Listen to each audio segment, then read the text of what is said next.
In a world where every click, swipe, and tap shapes our future through digital innovation, a vision emerges to capture the progress.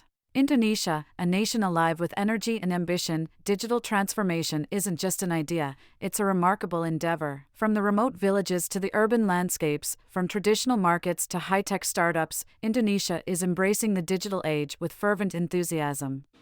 Yet within these dynamic evolution and great spirits, a call emerged to record and highlight the transformative efforts shaping Indonesia's digital transformation. Introducing the Digital Discography, a collaborative initiative sparked by the shared aspiration to illuminate the diverse pathways of digital transformation across the archipelago. From government agencies to grassroots organizations, from tech giants to small-scale entrepreneurs, the Digital Discography serves as a stage for all enablers of digital transformation. It amplifies their voices, celebrates their achievements, and charts the course of Indonesia's digital journey. This is Digital Discography, unveiling the initiatives of Indonesia's digital future. Yeah, of course. I mean, Indonesia is already very active in digital transformation. I mean, there's a strategy, there's a natural strategy, there's a lot of activities happening all over the country, all over the government, but also in the economy. So, yeah, I would say the digital transformation in Indonesia is well underway already. What is the difference between digitization, digitalization, and digital transformation? But there's three things that are normally associated with that. Yeah, so you have digitization, which is just the conversion from analog to digital.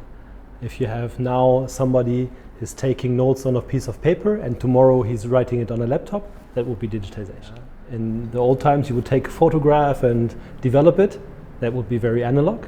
And now you have a digital camera and you take a digital picture that is basically changing from analog to digital without changing the process itself. You still take a picture, yeah? It doesn't change the process. Digitalization then again is basically enhancing the process in the conversation. So it's beyond conversion. So you don't only change how you or with what tools you gather the data, but you also make it more efficient by using digital technologies. That's digitalization. And then digital transformation, like I said before, is then a more holistic approach of changing complete ecosystems or complete operating models, business models, by using digital tools. What is green digital transformation? So green digital transformation is the working together of the green transition and digital transformation. Because if you think that anything that can be digital will be digital, anything that can be connected will be connected, then also if you want to achieve a green transition or a transition into a green economy, you cannot do it without digital. So digital is a key enabler to transfer your economy into something more green, more sustainable, more just. And green digital transformation is basically just the description of these two working together to create a more sustainable future. You will not have a green transformation, a green transition without a digital transformation.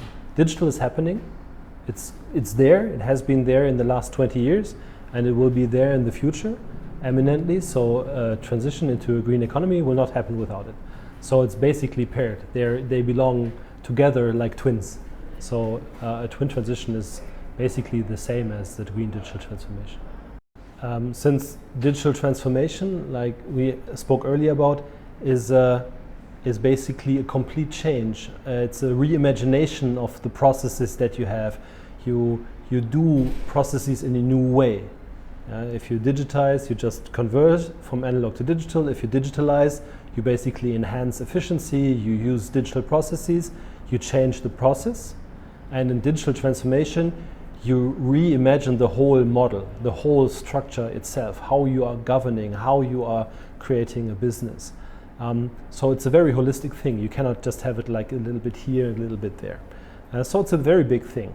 And since we are not such a very big project or cannot do the whole thing itself, it's more like job of the government as a whole to enable this transition. We basically picked a few key structures that we placed our interventions in governance, in literacy, and in entrepreneurship. How does new and emerging technology impact digital transformation? The use of these emerging technologies is crucial for the success of digital transformation. Those are Basically, they used to be frontier technologies, very new kids on the block, and now they're becoming more and more mainstream. So you will want to use them, or you need to use them if you want to keep pace in this very, very, very fast moving world of digital. So for our work, it's inevitable that we use these technologies or that we are firm with these technologies. Sometimes a bit tricky on where to start. Of course, implementing them in a project is a very trivial thing. You use a machine learning algorithm for something like the Siri project to evaluate rooftop and the potential for solar energy installations. The thing, if you want to work with these technologies in a holistic change model in digital transformation on a country scale, you also have to deal with policymakers, you have to do with research institutions, you have to deal with the private sector and the public sector working together using these technologies. So one example is in artificial intelligence, where we drive policymaker training. Yeah? So to educate the policymaker, what kind of regulations do you actually need on artificial intelligence to create a thriving innovation ecosystem, to create a thriving economy that or thriving business models that deal with artificial intelligence without over-regulating it, without under-regulating it, just to get the sweet spot there to enable this also to enhance the economy, because that's what you want to do. Yeah? You want to deliver better services to your citizens, and you want to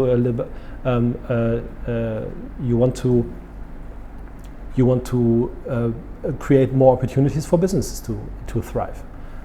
That's one intervention that we did. On the other hand, we do information and support workshops on blockchain also for government employees, just to get them educated in what is this technology, what is this thing, and how can I use it to make use of it in a proper way and not to create misuse of any kind. So that's one part, educating the policymaker. At the same time, collaborating with the startup ecosystem is another example. On the very different end of the whole landscape, you also want to support startups that work with these technologies.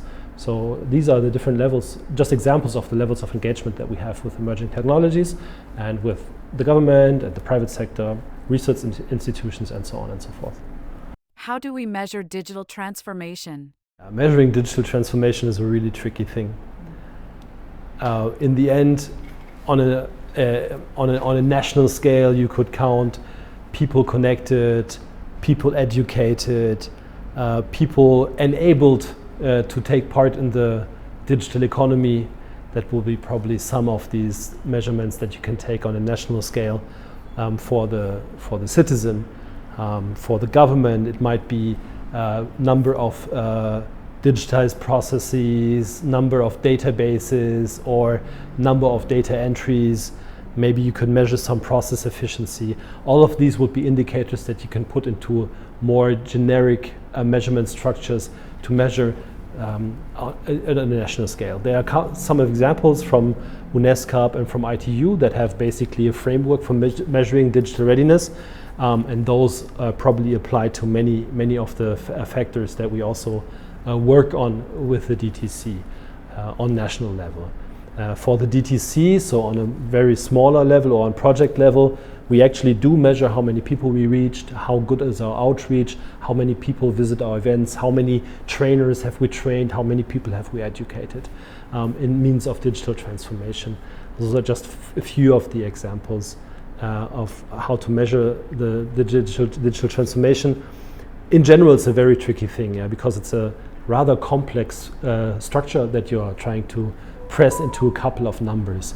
It's not just technical change, it's also societal change and economic change, and pinning it down and boiling it down to hard facts and hard numbers doesn't completely reflect the truth. So it's a bit tricky, but those indicators that I mentioned in the beginning could be examples of what you measure to get a feeling on where you are in terms of digital and digital transformation.